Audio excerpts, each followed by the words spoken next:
이동희 목사님과 또 부활교회 우리 초대해 주셔서 우리 성도님들 뜨거운 사랑으로 또 뜨거운 환영으로 우리 이 자리에 우리 가족들과 함께 오게 되었습니다. 지난 참 4년 4개월인데요. 정확하게 시간을 이렇게 따지면은 우리 앞서 말씀해 주신 대로 2014년도 11월 달에 아마 부활교회가 시작이 된 걸로 알고 있습니다. 그리고 저는 이제 12월 18일 날 저희가 파송 예배를 드렸습니다. 그리고 그 이듬해 2014년 1월 27일 날 저희가 니카라과에 가족들과 함께 도착을 했습니다. 그리고 지금까지 한 4년 4개월 이렇게 지났는데요. 스페인어 공부를 하면서 스페인어에도 그런 말이 있더라고요. El tiempo tiene ala라는 말이 있는데 시간이 날개가 달렸다 이런 말이 있더라고요. 우리 시간이 정말 얼마나 빨리 지나가는지 저희가 5월 3일 날 지난주 도착해서 지지난주죠. 우리 그때 목사님 나와주셔서 다 픽업해 주시고 우리 또 남성 목사님 댁에서 또 하룻밤 재워주시고 이렇게 시간이 지나서 벌써 몇 주가 지나서 돌아갈 날이 또 저는 얼마 남지 않았습니다. 정말 그동안 정말 여러분들의 기도가 아니었고 여러분들이 그런 후원이 아니었더라면은 이 하나님의 그 사역들을 감당할 수가 없었을 것입니다. 정말 그냥 인사치레로 하는 얘기가 아니라 우리 선교지에서 우리 많은 경험들이 있으시겠지만 정말 하나님만을 바라보게 하시고 하나님의 그 손길을 또 통해서 하나님께서 인도하시는 것을 매 순간마다 그렇게 느끼고 또 체험하는 그런 시간이었습니다. 다시 한번 이 자리를 빌어서 우리 부활교회 목사님과 모든 성도님들에게 진심으로 감사의 인사를 드립니다. 이 시간 특별히 성령 강림주를 통해서 말씀을 나눌 때에 성령께서 저와 여러분의 그 마음 가운데 그리고 우리 부활교회 가운데 큰 기쁨과 성령으로 충만한 이 시간이 될 수 있기를 다시 한번 주님의 이름으로 축원합니다. 저희가 한국으로 나오기 전에 우리 성도들에게 인사를 했습니다. 저희가 이제 한국을 이렇게 방문할 계획이 있고 그래서 다녀오겠습니다라고 이야기를 하는데 그때 우리 그 현지 성도들에게 잠시 이렇게 기도를 요청을 했습니다. 제가 기도 요청하려고 한 게 아니라 거기에 같이 사역하는 우리 현지 리더들이 저희를 위해서 이렇게 축복하면서 다시 또 이렇게 보내는 그런 기도를 해주었습니다. 제가 그 뜨거운 그 현지인들의 그 기도를 받으면서 오늘 이렇게 잘 도착을 했는데요. 그 많은 우리 성도들 중에서 마르타 바이라는 할머니가 계시는데요. 그 할머니는 눈물을 흘리면서 우리가 다시 돌아오지 않을 것 같이 우리가 다시 못 돌아올 것 같은 어떤 그런 느낌을 가지고 계셨는지 그래서 되게 뜨겁게 막 아브라사를 이렇게 포옹하면서 저희들을 이렇게 축복해주고 또 그리움으로 눈물로 그렇게 보내주셨어요. 우리가 다시 돌아갑니다 할머니 다시 돌아올 거예요 걱정하지 마시고 다시 돌아올 테니까 기도해 주세요 하고 그렇게 부탁을 했습니다. 그리고 우리 발레틴이라는 우리 전도사님이 계시는데 찬양 리더 하시는 우리 전도사님이 있는데 그 전도사님은 한국말로 다시 만나요 이렇게 또 한국말을 또 준비해서 인사를 해주셨습니다.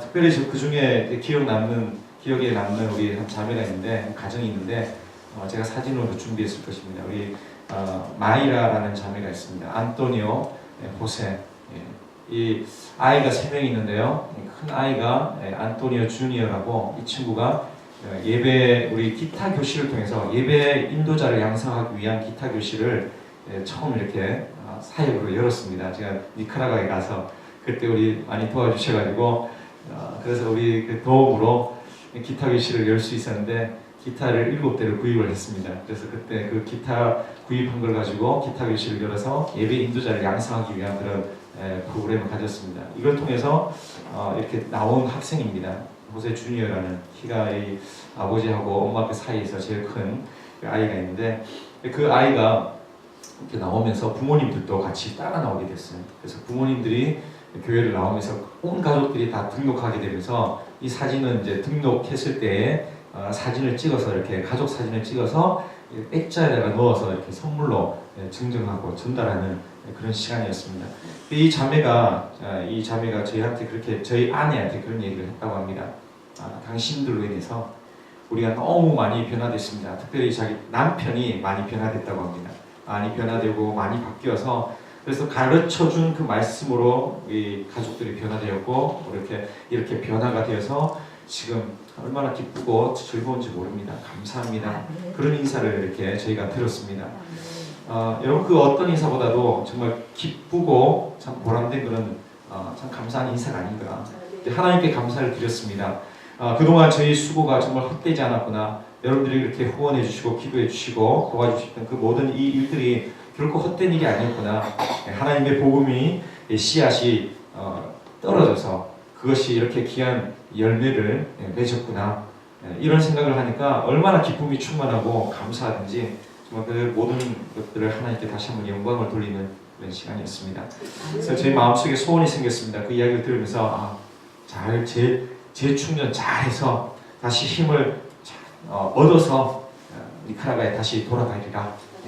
다시 니카라과로 하나님께서 불러시키시는 그 일을 끝까지 감당할 수 있도록 이번 니카라과 이 한국을 방문하여서 잘 고장난 부분들은 잘 고치고 다시 회복하여서 건강한 모습으로 다시 니카라과에 돌아가서 주님을 증거하는 그런 삶을 살리라, 이런 소원을 가지게 되었습니다. 천국 갔을 때 여러분, 우리가 천국에 있던 많은 사람들 가운데 내가 당신 때문에 복음을 들었습니다. 내가 당신 때문에 예수님을 믿게 되었습니다. 이런 말을 듣고 칭찬해주는 그런 소리를 들으면 얼마나 기쁘겠습니까? 얼마나 좋겠습니까? 이런 소원이 오늘 저와 여러분 가운데 충만하게 되기를 바랍니다. 사도행전 1장 8절 말씀 여러분 잘 기억하시죠? 암송하실 겁니다. 이 말씀, 우리 특별히 성령 강림 주일, 오늘 이 주일을 맞이해서 이 말씀을 우리가 다시 한번 좀 암송할 수 있는 분들은 암송하시고 또 읽을 수 있는 분들은 한번 읽으셔서 이 말씀을 같이 한번 우리가 보겠습니다. 제가 내 PPT를 준비했는데 같이 한번 보겠습니다. 오직 성령이 너희에게 임하시면 너희가 권능을 받고 예루살렘과 온 유대와 사마리아와 땅까지 이르러 내 주민이 되리라 하시라. 아멘. 여러분, 이 말씀은 사도행전 전체를 통해서 이루어진 말씀입니다. 그리고 지금도 이 말씀은 저와 여러분을 통해서, 그리고 또 사랑하는 우리 하나님이 세우신 이 부활교회를 통해서 이 말씀은 지금도 이루어지고 있는 줄로 믿습니다. 오늘 이 말씀은 예수님이 우리가 읽은 본문의 말씀은 십자가의 그 죽음을 앞둔 3일 앞둔 그 시점에서 하신 말씀입니다. 예루살렘을 입성하셨습니다. 예수님이 성전을 정결하게 하셨습니다. 그리고 드디어 이제 화요일 아침에 예루살렘 성을 등지고 나오셨습니다. 이 감람산 그 어귀로 지나가시면서 오늘 이 말씀을 하셨습니다. 그러기에 이 말씀을 우리가 감람산 강화다라고 이렇게 이름을 부르기도 합니다. 저는 이 제자들은요, 예루살렘을 빠져서 감람산으로 가면서 그 뒤를 돌아보았습니다. 예루살렘의 그 성전의 그 위엄을 그들이 바라보았습니다. 너무 보기 좋았습니다. 너무 정말 아름답고 그들이 생각할 때에 정말 큰 기대를 가지게 되었습니다. 그러나 주님은 이 예루살렘 성이 다 무너질 것이다. 돌 위에 돌 하나 남기지 않고 다 파괴될 것이다. 오늘 주님은 이 죽음을 앞두고 제자들에게 이 종말론적인 말씀을 하고 계셨습니다.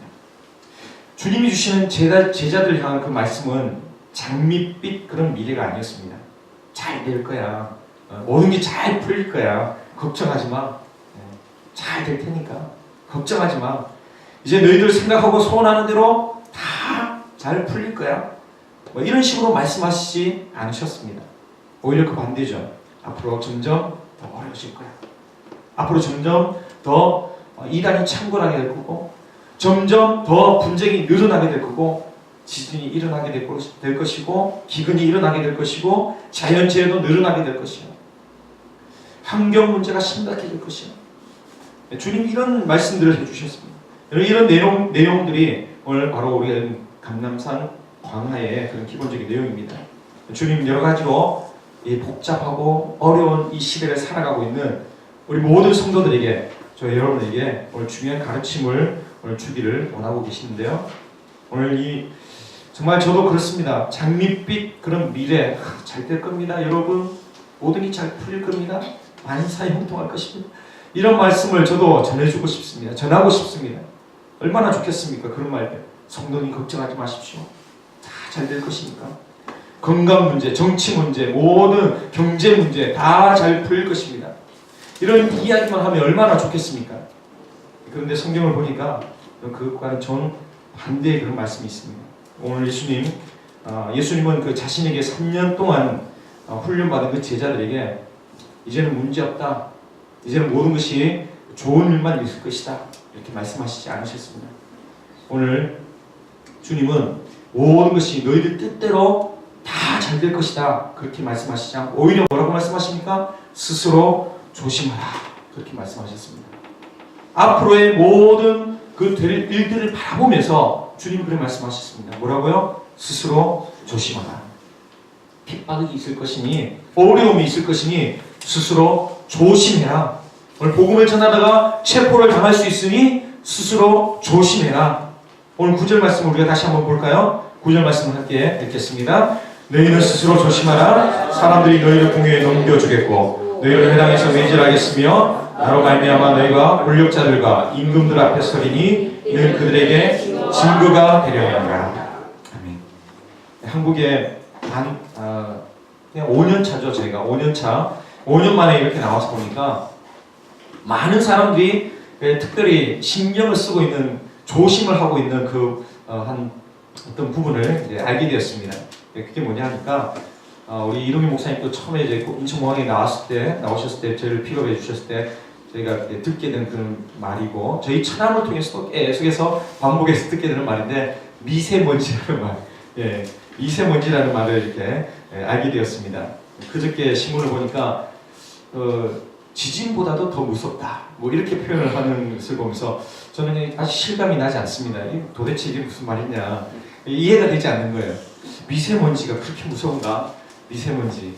가기 전에는 이런 말들이 없었는데 와서 보니까 많은 사람들이 미세먼지를 조심하면서 마스크도 끼고 그렇게 다니는 분들을 많이 봤습니다. 니카라과에는 특별히 조심해야 될 것들이 참 많이 있습니다. 외국인으로서 선교사로서 이렇게 살아간다는 거 참 조심해야 될 부분들이 많이 있는데, 그 중에 하나가 도둑입니다. 도둑 맞을 일이 많으니까 나갈 때도 뭐 가방에 모든 기준품들 다 짊어지고 싸매고 그냥 그렇게 해서 나갔던 적이 한두 번이 아닙니다. 사실 이제 오히려 그게 더 타켓이 되고 그것이 더 위험하고, 그것 때문에도 어깨나 허리에 무리가 왔던 그런 기억이 나는데요. 참 우리 평소에 가깝게 또 이렇게 지내는 우리 그 선교사님이 그 가정에서 그렇게 말씀합니다. 참 뭐가 이렇게 많이 있어도 걱정이고 뭐가 없어도 걱정이고 그런 말씀을 이렇게 들었습니다. 니카라과에 참 도둑이 좀 많이 있죠. 근데 그래도 중미 7개 나라 중에서는 가장 치안이 안전한 그런 나라입니다. 지금은 물론 저희가 나오면서 정치적으로 많은 어려움이 이제 시작되었습니다. 민주화로 이렇게 가는 그 과정 가운데 지금 한 달째 지금 시위가 지금 계속되고 있습니다. 많은 사람들이 피를 흘리고 많은 사람들이 지금 죽었습니다. 그 중심에 젊은 대학생들이 중심이 되어서 이 일이 지금 진행되고 있습니다. 여러분 특별히 기도해 주시고 니카라과가 안정될 수 있도록, 또 새로운 변화를 잘 맞이해서 또 니카라과가 하나님께서 사용하시는 귀한 이 선교의 대국이 될 수 있도록 여러분들 그렇게 기억해 주시고 기도 부탁드립니다. 저희가 니카라과에서 특별히 오토바이를 또 조심을 해야 된다는 것을 알았습니다. 오토바이가 얼마나 많은지 하루에도 몇 번씩 이 오토바이하고 차하고 부딪혀서 그 사고 현장을 몇 번씩이나 우리가 발견을 하고 보고 이렇게 지나가게 됩니다. 저희도 이제 오토바이 사고가 있었습니다. 지금 이제 화면에 나오는 저 사진은 제가 영상을 캡처해서 저렇게 준비한 사진인데요. 제가 TV에도 출연했습니다. 니카라과 방송 까날 DS라고 10번 채널에 제가 그날 저녁에 방송에도 나왔습니다. 저희가 오토바이하고 이렇게 접촉 사고가 있었는데 오토바이가 저희 차 밑에 이렇게 깔리면서 그 순간 저희가 이 오토바이를 그냥 밟고 그냥 지나쳤다라면은 그 오토바이 운전자는 그 자리에서 그냥 즉사하게 되는 것이죠. 그러나 그 순간 저희를 이제 붙잡아 주신 하나님, 그 순간 하나님께서 저희 차를 이렇게 멈추게 해주셨어요. 그래서 정말 기가 막히게, 정말 그 순간 생각만 해도 지금 아찔합니다. 저희 오토바이 또 사고는 오토바이 그 운전자는 사고 경찰인데, 뭐 자기가 어떻게 진술하느냐에 따라서 상황이 완전히 또 불리하게, 저희한테는 완전히 이제 불리할 수밖에 없는 그런 상황이었는데 모든 상황들을 하나님께서 다 뒤집어 또 이렇게 엎으시고 저희한테 또 모든 이 문제들을 이 상황들을 헤쳐나갈 수 있는 그런 또 도움을 주셨습니다. 그래서 문제는 저희 사고로 인해서 생겨난 문제는 잘 해결이 되었는데 그 이후로부터 저희가 늘 오토바이 보면은 두렵습니다. 가까이 보면 괜히 또 이렇게 움찔합니다. 니카라과에 참 조심해야 될 것들이 참 많이 있습니다. 니카라과뿐만 그렇겠습니까? 한국에도 마찬가지죠. 한국에도 얼마나 조심해야 될 것들이 많습니까? 뭐 조금 전에 우리 말씀을 드리니까 자외선도 조심해야 된다 그런 말씀을 하셨는데 얼마나 조심해야 될 것들이 많은지 한두 가지가 아닙니다. 그런데 여러분 이 어렵고 이 혼란한 이 세대를 우리가 살아가는데 그 살아가는 우리 그리스도인들이 왜 늘 조심해야 될 것 그것이 무엇입니까? 바로 예수 잘 믿어도 우리가 믿음대로 잘 살아도 신앙생활 잘 해도 하나님 기뻐하시는 그 일을 우리가 감당할지라도 고난 당할 수 있다라는 그것을 우리는 기억해야 된다는 것이죠. 죄가 하나도 없는데 내가 핍박을 받을 수가 있다라는 그 사실, 내가 잘못한 것도 없는데 내가 모함을 받고 내가 어려운 자리에 서게 되는 이 일들, 우리가 그것을 정말 기억하고 조심해야 된다는 것이죠. 스스로 조심하라. 여러분 그 말씀의 뜻은 무엇입니까? 예상하라는 것이죠. 예상을 하라는 것입니다. 미리 예상하고 생각하는 것, 그것이 조심하는 것이죠. 계단을 내려갈 때 우리 어르신들은 이렇게 예상하고 생각하고 계단을 조심해서 내려가셔야 됩니다. 마찬가지죠. 우리 모든 삶이 미리 예상하고 생각하고 그렇게 해서 조심해서 우리 한 걸음 한 걸음을 떼야 된다는 것입니다. 잘 될 것이라고 예상하고 기도하고 노력했지만은 잘 안 되어도, 그것이 잘 안 풀려도, 그것이 내 생각대로 안 된다 할지라도 낙심하지 않도록 조심해야 된다는 것이죠. 주님 명령하신 대로 내가 다 순종했습니다. 주님 내가 이 일을 했습니다. 이만큼 내가 이 일을 했습니다. 하나님, 그 이후에도 여러분들 생각해야 될 것이 상황이 더 어려워질 수 있다는 것이죠. 그럼에도 불구하고 우리는 흔들리지 않는 그런 자세를 우리는 가져야 된다는 것입니다. 내 뜻대로 되지 않아도, 내 생각대로 되지 않아도 여러분 절대로 절망하지 않도록 조심해야 합니다. 평소에 성도들뿐만 아니라 어려운 이웃들을 잘 섬기고 잘 돕고 계시는 어느 권사님, 성도님이 계셨습니다. 그분은 많은 재산을 가졌습니다. 많은 그런 어떤 재산을 가졌기 때문에 부족함이 없이 그렇게 사셨죠. 늘 겸손하게, 그럼에도 불구하고 자신을 드러내지 아니하고 성도들과 또 목회자들과 여러 선교사님들을 잘 섬기셨던 분입니다.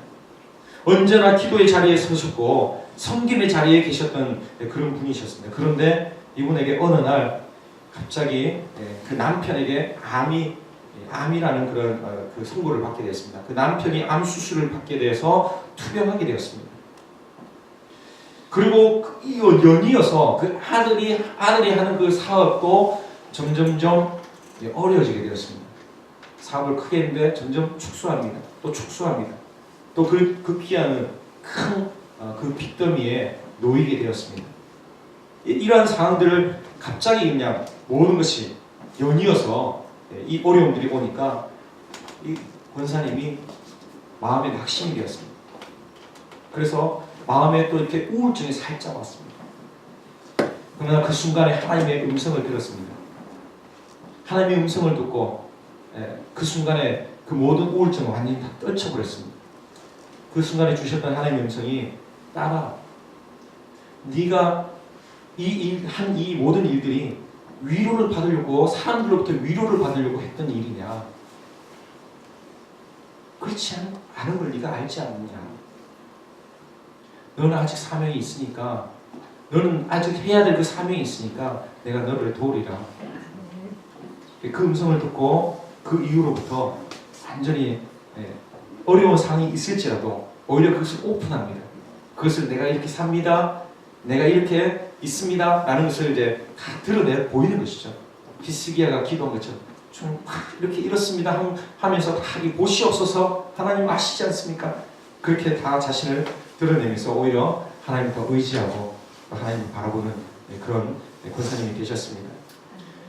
여러분, 우리가 살아가면서 많은 시련이 있습니다. 많은 그런 핍박이 있습니다. 많은 어려움들이 있습니다. 내가 예상하지 못했던 그런 부분들을 우리가 경험하게 됩니다. 그럼에도 불구하고 여러분 낙심하지 않기를 바랍니다. 절망하지 않기를 바랍니다.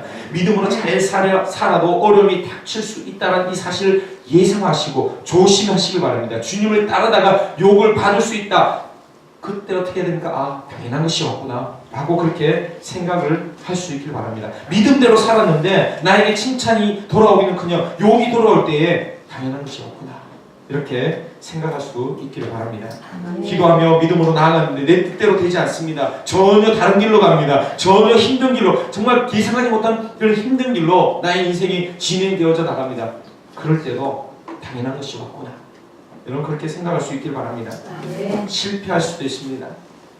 내 뜻대로 안 되고 길이 막힐 수도 있습니다. 그러나 오늘 말씀은 우리에게 뭐라고 말씀하십니까? 스스로 조심해라. 시험에 들지 않도록 조심해라. 실망하지 않도록 조심해라. 낙심하지 않도록 조심하라. 여러분 스스로 조심하는 하나님의 백성들이 다 될 수 있기를 바랍니다. 왜냐하면 우리 인생의 가장 중요한 목적이 무엇입니까? 성공하는 데 있지 않습니다. 성공하고 부자가 되고 출세하고 건강하고 그리고 높은 자리에 올라가고 편안해지는데 우리의 인생의 목적이 거기에 있지 않기 때문입니다. 잘 되고 못 되는 거 여러분 중요한 것이 아니죠. 내가 건강하고 병드는 거 그것이 중요한 것이 아닙니다. 가난하거나 부유한 거 그것이 중요한 것이 아닙니다. 주님은 그러기에 우리에게 스스로 조심하라 그렇게 말씀하십니다. 상황이 어찌 되었든 간에 우리는 주님의 뜻이 무엇인지를 알아야 된다는 것입니다. 우리는 그 상황 속에서 주님 나에게 뭘 원하십니까? 내가 어떻게 하길 원하십니까? 주님의 뜻대로 하시옵소서. 여러분 그게 우리의 기도가 있는 줄 믿습니다. 주님은요 우리 상황을 원하시기만 하면 한 번만에 바꿀 수 있는 그런 능력의 하나님이신 줄 믿습니다. 우리가 처음에 불렀던 찬양대로 전능하신 나의 주 하나님, 능치 못할 일이 없으신 하나님, 하나님이 능치 못하실 일이 없으신 하나님인 줄 믿습니다. 하나님이 모든 상황을 한 번에 역전시킬 수 있는 분이신 줄 믿습니다. 여러분 주님이 원하기만 하면은 모든 재산들, 재물들 일시에 소유할 수 있게 됩니다. 주님이 원하시면 언제든지 그 자리에 우리를 세워줄 수 있는 능력의 그런 주님이신 줄 믿습니다. 그러기에 주님의 관심은 무엇입니까? 여러분 잘 기억하십시오. 주님의 관심이 어디에 있습니까? 우리의 성공이나 우리의 건강이나 우리가 높은 자리에 올라가는 거기에 있는 것이 아니라 주님의 관심이 무엇입니까? 우리가 있는 그곳에서 우리가 처한 그 환경 속에서 그 상황 속에서 주님의 증거가 되는 것입니다.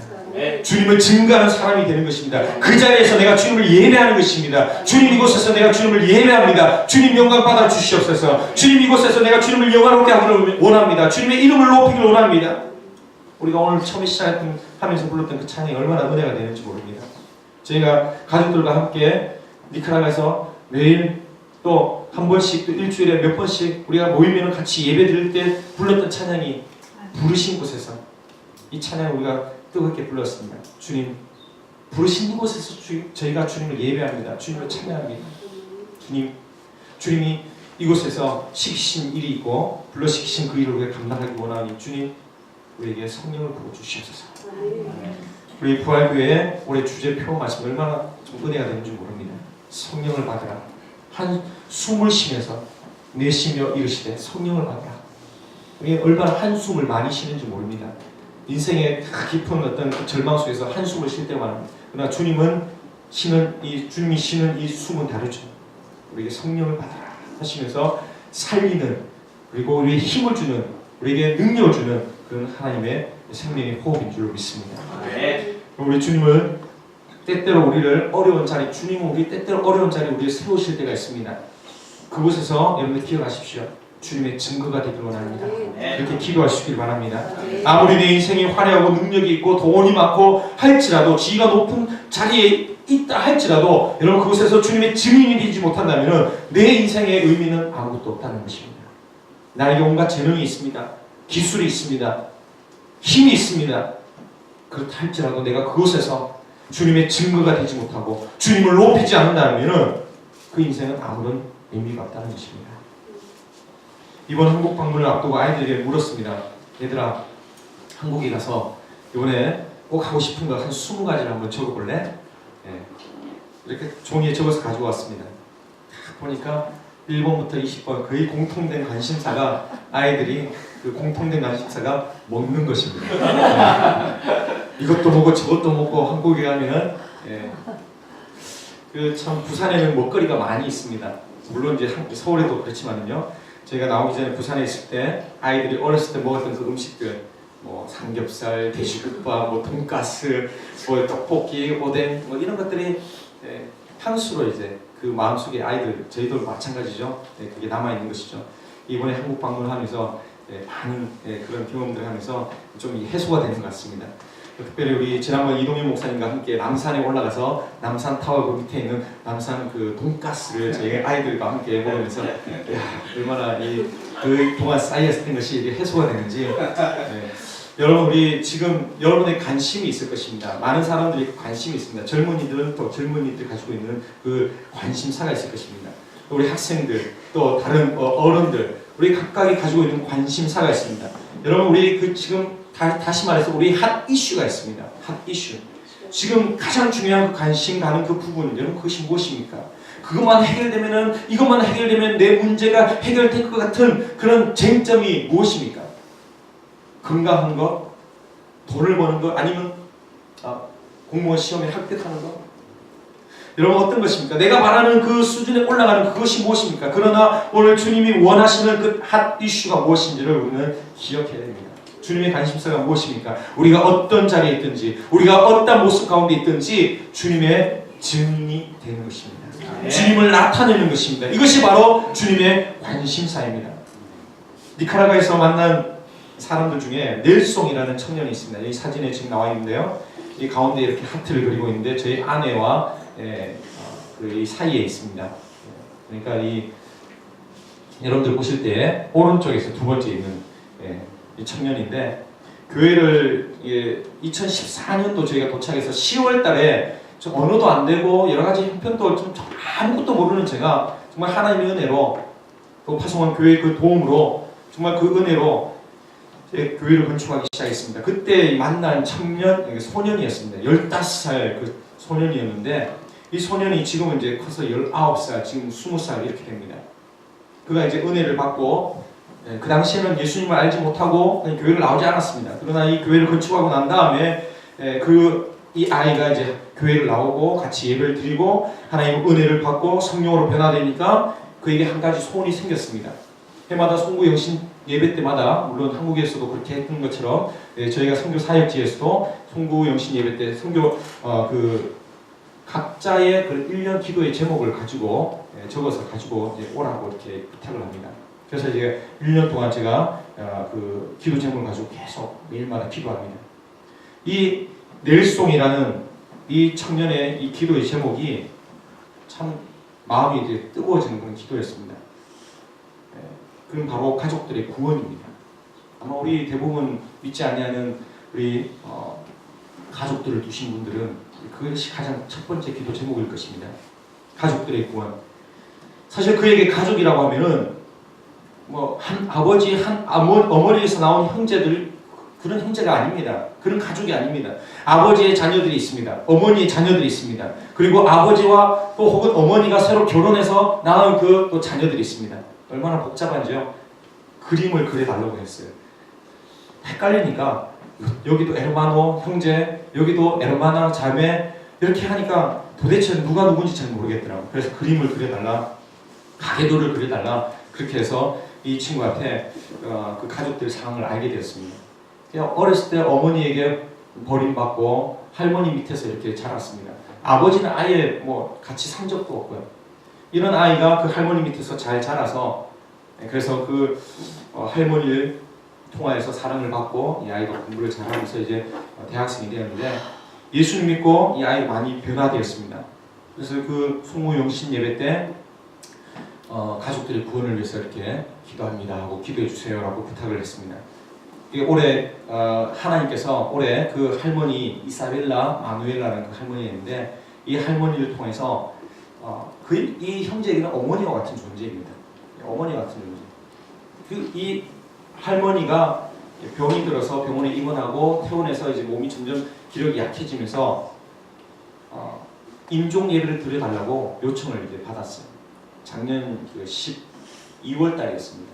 그때 저희가 이제 그 집을 방문했을 때 거의 할머니는 돌아가시는 그런 상황이었어요. 손발이 다 차가워지고 호흡도 이제 숨을 이제 제대로 쉴 수가 없었어요.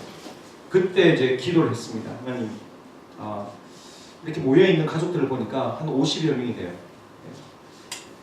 그 가족들을 보니까 예수 믿는 형제 자매들이 거의 대부분이 없습니다. 가톨릭이고 교회를 다녔다가도 떠나는 그런 형제들, 이 50여 명이나 되는 할머니의 자녀손들 이렇게 보니까 참 너무 안타까운 그런 마음이 들었습니다. 하나님, 하나님께서 이 할머니를 통하여서 정말 이 가족들을 구원하기를 원하시는 줄 믿습니다. 하나님, 돌아오는 길에 그렇게 기도했습니다. 하나님, 이 할머니를 통해서 놀라운 기적을 베풀어 주십시오. 왜냐하면은 하나님 살아계시다는 것을 이 가족들이 또 봐야 되고, 또 그 가족들이 이 할머니를 통해서 예수님을 믿고 영접을 해야 되기 때문입니다. 그렇게 기도하면서 돌아왔는데 그 다음날 새벽에 일찍 전화가 왔습니다. 내송이라는 형제가, 목사님, 할머니가 살아나셨어요. 할머니가 살아나셔서 우리 지금 옆에서 우리랑 얘기하고 있어요. 막 기쁨에 차서, 저도 그렇게 기도했지만 사실 그 얘기를 듣고 깜짝 놀란 거죠. 이게 어쩌된 일인가. 그래서 기다려, 내가 갈 테니까 가서 같이 기도하고 감사 예배를 드리지. 그렇게 해서 이제 그 가족들이 다시 모였습니다. 그 할머니가 물론 이제 그날 저녁에 다 모여서 밤을 샌 거죠.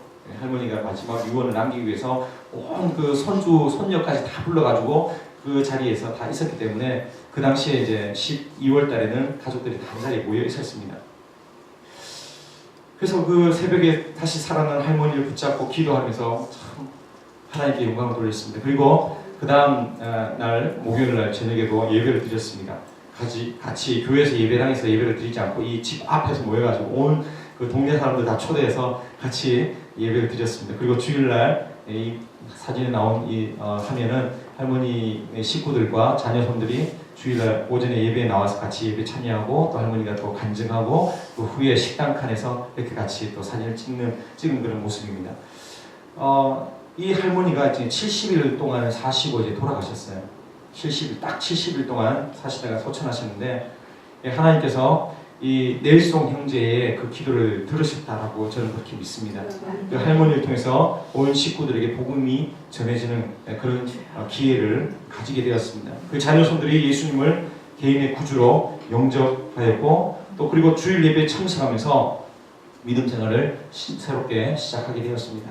사랑하는 성도 여러분, 주님은 우리가 처해 있는 그 상황이 어떠한 상황이든지, 그것이 힘들고 어렵고 핍박받고 모함받고 정말 억울한 그런 자리일지라도 그런 상황 속에서 주님의 증거가 되기를 원하고 계신 줄 믿습니다. 그래서 죽어가는 사람들도 살리십니다. 왜요? 복음을 전해야 되니까, 생명을 살려야 되니까. 이런 사도들의 기도를 우리는 기억합니다. 사도행전 4장 29절에서 30절까지 말씀을 같이 함께 공독하겠습니다. 같이 함께 읽겠습니다. 주여, 이제도 그대의 위협품을 굽어보시옵고 또 종들로 하여금 남대의 하나님의 말씀을 전하게 하여 주시오며 손을 내밀어 병을 낫게 하시옵고 표적과 기사가 거룩한 종 예수의 이름으로 이루어지게 하옵소서. 하더라. 아멘. 사도들, 여러분, 이 기도가 어떤 기도입니까? 하나님이 기뻐하시는 기도가 아닙니까? 하나님이 기뻐하시는 그런 기도를 드렸습니다. 하나님의 뜻에 맞는 기도, 하나님의 마음을 흡족하게 하는 기도, 하나님의 관심사와 딱 들어맞는 그런 기도를 오늘 사도들이 드렸습니다. 그랬을 때 놀라운 역사가 일어났던 것을 우리는 봅니다. 사랑하는 성도 여러분, 하나님 기뻐하시는 그런 기도를 드리길 원합니다. 하나님의 관심사에 딱 들어맞는 그런 기도를 우리가 드리길 원합니다. 하나님의 말씀이 전파되기를 원하여 하나님 앞에 간구하고 이 모든 사람들을 하나님 앞에 올려드리는, 우리 모든 사람들을 주님 앞에 올려드리는 우리 모든 삶이 될 수 있기를 바랍니다. 여러분, 우리 주기도문의 핵심이 바로 그것이 아닙니까? 내게 필요한 뭘 해달라는 것이, 그것이 핵심이 아닙니다. 그것은 바로 하나님의 나라와 하나님의 영광, 하나님의 그 권세와 하나님의 성교와 하나님의 뜻이 이루어지게 하여 주시옵소서. 이것이 바로 주기도문의 핵심입니다. 여러분, 그것을 구했습니다. 여러분, 그걸 우리가 구해야 됩니다. 바울이 죄수가 되었습니다. 체포를 당하고 압송을 당하는 것을 보고 인생의 실패자다, 그렇게 이야기를 하는 사람들이 있었을 것입니다. 그러나 바로 우리 하나님께서 그를 로마 황제 앞에서 주님의 증인으로 삼기 위해서 그 귀한 여정에 함께 하셨습니다. 그러니까 바울의 인생은요, 실패가 아닙니다. 사랑하는 성도 여러분, 그리스도인의 인생 가운데는 실패는 없는 줄로 믿습니다. 아멘. 어떤 자리에 가든지 바로 그것이 주님이 나를 세우신 그런 자리요. 그리고 그곳에서 주님을 높이고 주님을 드러내고 주님을 찬양하고 주님을 인정하고 주님께 영광 드리며 주님의 증인이 되도록 하기 위해 우리를 세우신 줄로 믿습니다. 아멘. 주님이 때로는 우리를 가장 비천한 자리에 세우실 때도 있습니다. 가장 때로는 억울한 자리에 세울 때도 있습니다. 너무나 답답하고 정말 어디에 하소연할 수 없는 그런 안타까운 마음, 억울한 마음을 가지고 설 때도 있습니다. 가난한 자리에 세울 때도 있습니다. 그러나 그 자리에서 주님께 감사합시다. 그 자리에서 우리가 주님을 높이시다. 우리가 주님을 증거합시다. 주님의 증인이 됩시다. 사랑하는 성도 여러분, 지금 내가 있는 이곳에서 주님을 증거하는 증인이 되는 그런 삶이 얼마나 중요한지 모릅니다. 그러나 동시에 모든 그리스도인은 복음이 땅끝까지, 그 열방 땅끝까지 전파되는 그것에 우리가 관심을 가져야 합니다. 또 열방의 복음을 전파하고 증거하기 위해서 우리가 기도로 동참하고 또 우리가 또 할 수 있는 모든 그런 부분들을 동원해서 함께 그 일에 우리가 동참해야 됩니다. 먼저 만국의 복음이 전파되어야 세상의 종말이 오고 그리고 주님이 이 땅에 재림하기 때문입니다. 여러분, 우리가 주님의 증거가 되고 증인이 되는 것 참 중요합니다. 그래서 오늘 주님이 우리에게 이렇게 말씀합니다. 10절 말씀을 우리 다시 한번 본문에 마가복음 13장 10절 말씀을 우리 함께 마무리하면서 읽겠습니다. 다시 읽겠습니다. 시작. 복음이 먼저 만국에 전파되어야 할 것입니다. 아멘. 하나님의 가장 중요한 뜻이 무엇입니까? 하나님의 가장 중요한 그 관심사, 그것이 무엇입니까?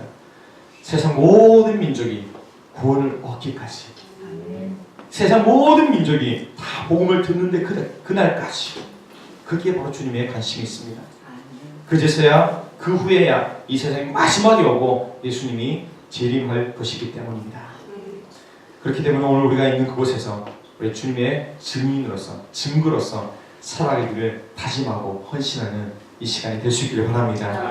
2014년부터 지금까지 저희 가정은 이동희 목사님과 그 부활교회 통해서 많은 사랑과 많은 위로를 받았습니다. 니카라과 선교를 위해서 참 녹록하지 않은 그런 상황인데도 불구하고 제가 알지요. 그 상황들을 말씀하시지 않아도 물론 다 알지는 못하지만은 그 참 힘들고 어려운 그런 상황 속에서 녹록하지 않은 상황 속에서 기도를 보내시고 물질을 보내시고 이렇게 저희 사역을 돕고 헌신하셨던 우리 목사님과 우리 부활교회 참 귀하고 하나님께서 기뻐하시는 교회인 줄로 믿습니다. 우리 이동희 목사님 통해서 또 부활교회 주신 하나님의 꿈이 있고 비전이 있는 줄로 믿습니다. 하나님의 나라와 하나님의 선교를 위해서 아름다운 헌신이 있습니다. 그 성님과 헌신을 통해서 주님의 복음이 증거되고 또 하나님의 사랑이 나타나게 될 줄로 믿습니다. 그 헌신을 통해서 저희가 사역하고 있는 니카라가에도 지금 그 사역하고 있는 중앙교회, 그 중앙교회에서도 2016년부터 저희가 어려운 교회를 돕기 시작했습니다. 지금 이 교회 준비한 동영상인데요. 잠깐 한번 동영상을 볼 수 있을까요?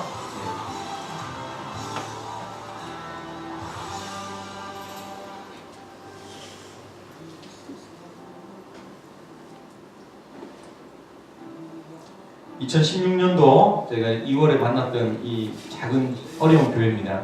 참 힘들고 어려운 그런 상황들을 이미 건물을 통해서도 이렇게 알 수 있고요. 그 당시에 만났던 교인들 거의 뭐 한 두세 가정만 남아있고 또 그 다음 주에 갔을 때도 한 가정까지 다 떠나가고 목회자 가정만 남아있었습니다. 목회자도 힘을 잃은 상태였고 그래서 저희 중앙교회, 저희 처음 사역했던 그 교회 멤버들과 함께 주일 오후에 가서 저희가 주일 마을에 전도지를 전도하고 예배 초대하고 그래서 오후 예배를 거기에서 우리가 같이 드렸습니다. 그리고 교회가 뭐 바람에 이렇게 지붕이 날아가고 또 비가 오면 또 물이 차고 뭐 이렇게 어려운 상황들이 생기면 가서 또 중앙교회 멤버들이 또 돕고 또 봉사하면서 사실 중앙교회 멤버들의 이 교회가 어떤 그런 선교지와 같았습니다.